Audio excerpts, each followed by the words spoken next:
चतुर्थ mixed netball championship का शुभारंभ मुजफ्फरगढ़ के आर्यमन पब्लिक स्कूल के खेल मैदान में हुआ। पूल बी में छत्तीसगढ़ की टीम के साथ हरियाणा, नेशनल कैपिटल दिल्ली, पंजाब एवं दिल्ली की टीम है, जिसमें आज छत्तीसगढ़ ने नेशनल कैपिटल दिल्ली को 33-03 से, हरियाणा की टीम को 21-05 से हराया। पूल के आगे के मैच में छत्तीसगढ़ ने पंजाब को 23-26 से तथा दिल्ली को 27-18 से हराया। इस प्रकार से छत्तीसगढ़ की टीम पूल विनर होकर क्वार्टर फाइनल मैच में मेघालय को हराकर सेमीफाइनल में जगह बनाई है। कल सुबह सेमीफाइनल में उसका पंजाब से मुकाबला होगा।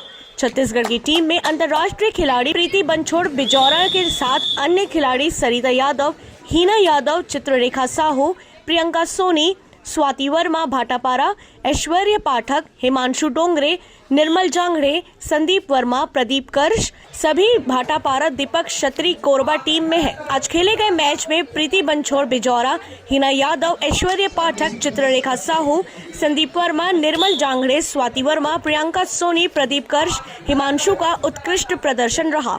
भाटापारा से अमृत साहू की रिपोर्ट।